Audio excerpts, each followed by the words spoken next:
Dito po sa Kuwait, puro fake. Amoy asukal talaga. Talaga, boss? Paano mo nasabi? Lasang-lasa ba? For sure naman, meron naman dyan sa Kuwait na na mga pure, no? Alam mo, boss, madaming mga nagme-message sa akin, mga taga dyan sa Kuwait. Gusto nilang umorder, kaso nga lang sa atin, dito sa TikTok shop at saka dun sa kakompetensya, pinaslan tayo eh. No? Nagme-message nga pati sa Hong Kong, sa Saudi, no? Pati sa ibang bansa, Canada. Paano pangalan nito? Makapag-ship overseas, eh hindi nga natin kaya. Hindi po pwede.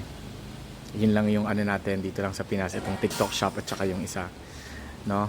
Kung pwedeng banggitin yung kakompetensya ng TikTok shop. Tapos yung iba naman pinapaship na lang dito sa kamag-anak nila, taga Batangas, taga Baler, taga Pangasinan, no, taga Visayas region. Yun na lang. Tapos pag may babiyahe, pinapasabay nila, no. Yung iba naman mga seaman, yung mga kabaro nila.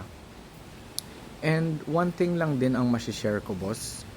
Kasi itong paghahani, since 2016, 17 ko inumpisahan, halos mag-iisang dekada na ako.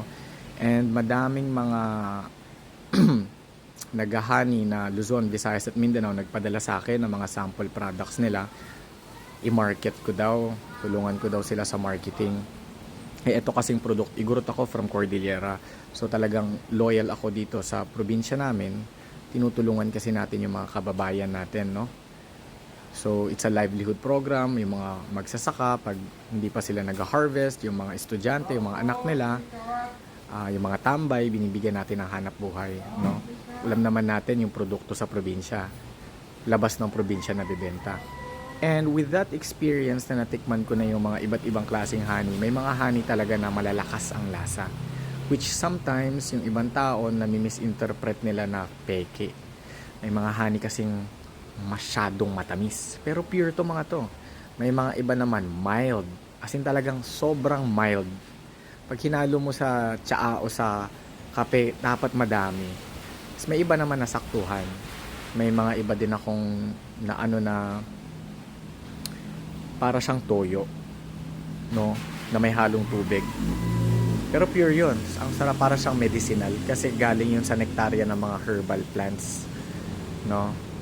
So, yung iba na misinterpret, pero kasi pag nakakita ka rin ng peke na honey at saka nakalasa ka ng peke na honey, iba talaga.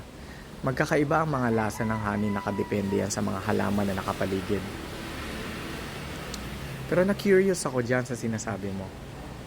Pati may mga iba din na mga honey, mga pure honey na malalabnaw, malalapot, hindi mo matatansya kasi sa ganun-ganun eh. Hindi, yung pag ginaganon mo yung bote, kung malabnaw, fake, yung iba, malapot, no? Pinaka-favorite kong test dyan is water test, no? At saka kung sino ang supplier. Kung legit ba, mas lalo na kung nagko-content, no? So, yon. Pero boss, maraming salamat at shinare mo to. Na-intriga tuloy ako. May picture ka ba? Baka pwede mo i-comment dito, i-post mo sa comment o video. No? Para naman makita natin at saka yung mga viewers natin, no? Makita din. Pero panigurado may mga pure honey naman dyan sa Kuwait, no? Pero boss, maraming salamat at shinare mo to. Na-appreciate ko. Binigyan mo ng oras, ng effort ang pagkomento mo. Big shoutout sa'yo, WAIRMENT. Ingat ka palagi dyan, no? Pag uwi mo dito sa Pinas, mensahe ka, no? Para matikman mo ang honey natin. God bless you, boss.